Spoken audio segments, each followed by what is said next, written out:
நம்ம சென்னை சில்க்ஸின் Aadi blast savings blast கலெக்ஷனும் பிளாஸ்ட். கர்நாடக முதலமைச்சர் தமிழக முதலமைச்சர் ஜோசப் விஜய் அவர்களை பேச்சுவார்த்தைக்கு அழைக்கிறோம் என்கிற பெயரால் இன்றைக்கு கர்நாடகாவில் இன கலவரத்தை மறைமுகமாக தூண்டுகிறாரோ என்று அஞ்ச தோன்றுகிறது. டி.கே. சிவகுமாருடைய நடவடிக்கை மிக மோசமான விளைவுகளை உருவாக்கக்கூடிய பேராபத்து ஏற்பட்டிருக்கிறது. இன்று காலை முதல் கிருஷ்ணகிரி மாவட்டம் ஒசூரில் இருந்து பெங்களூருக்கு கர்நாடகாவுக்குள் தமிழக வாகனங்கள் அனுமதிக்கப்படவில்லை, தடுத்து நிறுத்தப்பட்டிருக்கிறது. அங்கே இனக்கலவரத்தை தூண்டுவதற்கான முயற்சி எடுக்கப்பட்டிருக்கிறது. எனவேதான் நாங்கள் தொடர்ந்து கடந்த கால அனுபவங்களின் அடிப்படையில் தான் உச்ச நீதிமன்றம் 2013 இனி கர்நாடகம் தமிழக முதலமைச்சருக்கு இடையே பேச்சுவார்த்தை இல்லை என்பதை உறுதிப்படுத்திய அடிப்படையில் கர்நாடக முதலமைச்சர் தமிழக முதலமைச்சரை பேச அழைப்பதையும் அதை தமிழக முதலமைச்சர் ஏற்கக்கூடாது என்று வலியுறுத்தி வருகிறோம். கடந்த காலங்களில் இவ்வாறான பேச்சுவார்த்தைகள் அழைக்கப்பட்டு முரண்படுகிற போது அங்கே இனக்கலவரம் உருவாகி இருக்கிறது.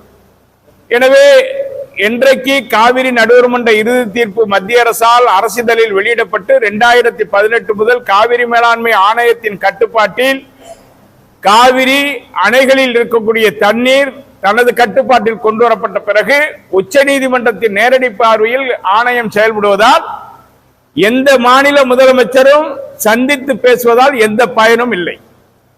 எனவே காவிரியில் தண்ணீர் கேட்டு பேசுவதாக இருந்தாலும் மேகதாட்டு குறித்து பேசுவதாக இருந்தாலும் ஆணையத்தில் தான் பேச வேண்டுமே தவிர கர்நாடக முதலமைச்சர் டி.கே. சிவகுமாரோடு தமிழ்நாடு முதலமைச்சர் ஜோசப் விஜய் பேசுவோம் என்று கர்நாடக முதலமைச்சர் அழைப்பை ஏற்று பங்கு பெறுவது குறித்து இப்பொழுது விவாதம் துவங்கி இருக்கிறது.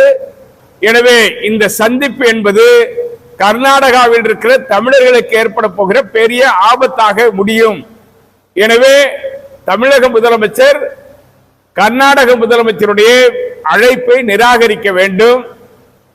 இன்று காலை முதல் அங்கே வாகனங்கள் அனுமதிக்கப்படாத ஒரு இன உணர்வை தூண்டுகிறார்கள். கர்நாடக விவசாயிகள் மேகதாட்டு அணை கட்டுவதற்கு எதிராக இருக்கிறார்.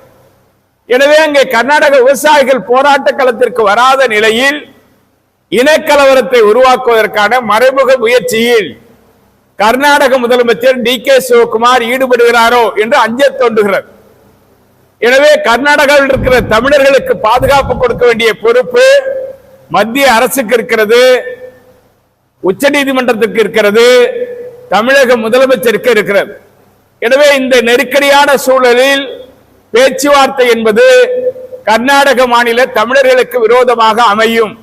எனவே பேச்சுவார்த்தை அழைப்பை தமிழ்நாடு முதலமைச்சர் நிராகரிப்பது ஒன்றுதான் தமிழக காவிரி உரிமையை பாதுகாப்பதற்கு உதவிகரமாக இருக்கும், கர்நாடக வாழ் தமிழர்களுக்கும் அது உதவிகரமாக இருக்கும் என்பதை நான் வலியுறுத்த கடமைப்பட்டிருக்கிறேன்.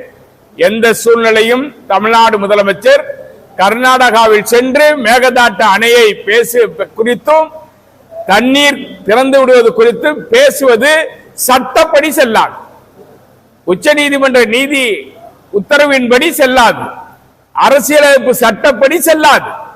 எனவே மறைமுகமாக தமிழ்நாடு முதலமைச்சர் அழைத்து பேச்சுவார்த்தை என்கிற பெயரில் கர்நாடக முதலமைச்சர் வருகிற கர்நாடக சட்டமன்ற தேர்தலில் வெற்றி பெறுவதற்கான அரசியல் சாணக்கிய நடவடிக்கை என்கிற பெயரில் தமிழர்களுக்கு பாதிப்பை உருவாக்கிவிடக் கூடாது என நான் வலியுறுத்துகிறேன். இன்றாண்டு 6,31,000 ஏக்கரில் குறுவை சாகுபடி மேற்கொள்ளப்பட்டு நல்ல மகசூல் கிடைத்தது.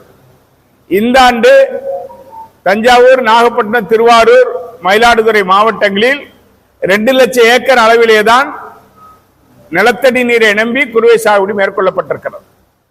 இப்பொழுது வருகிற தகவல் மழை இல்லாமல் வறட்சியானதால் நிலத்தடி நீரும் கீழே சென்று கொண்டிருக்கிறது. பல இடங்களில் ஆழ்குழாய் கிணறுகளை மேலும் கீழ் நோக்கி கொண்டு செல்வதற்கான முயற்சிகளை மேற்கொண்டிருக்கிறார்கள். பல இடங்களில் நட்ட பயிர்கள் கருகத் தொடங்கியிருக்கிறது. சம்பாவும் இன்றைக்கு கேள்விக்குறியாக இருக்கிறது. எனவே காவிரி டெல்டா மாவட்டங்களை வறட்சி மாவட்டமாக அறிவிக்க வேண்டும். வறட்சியை எப்படி எதிர்கொள்வது என்பது குறித்து ஒரு மாநாடு வருகிற ஆகஸ்ட் 1ஆம் தேதி திருவாரூரில் நடத்த இருக்கிறோம். இந்திய வேளாண் ஆராய்ச்சி நிறுவனத்தை சார்ந்த விஞ்ஞானிகள், நமது வேளாண் பல்கலைக்கழக விஞ்ஞானிகள் உள்ளிட்ட ஏராளமான விஞ்ஞானிகள் பங்கேற்க இருக்கிறார்கள். அந்த மாநாட்டில் அடுத்த கட்டம் காவிரி டெல்டா விவசாயிகளை எப்படி பாதுகாக்க வேண்டும், இந்த எல்னினோ தாக்குதலால் ஏற்பட்டிருக்கிற இந்த வறட்சி மிகப்பெரிய கொடுமையான வறட்சி, இதனால் ஏற்பட்டிருக்கிற இழப்பை எப்படி ஈடு செய்வது என்பதை அந்த மாநாட்டில் நாங்கள் முடிவாக மேற்கொள்ள இருக்கிறோம். நம்ம சென்னை சில்க்ஸின் ஆடி பிளாஸ்ட், சேவிங்ஸும் பிளாஸ்ட், கலெக்ஷனும் பிளாஸ்ட்.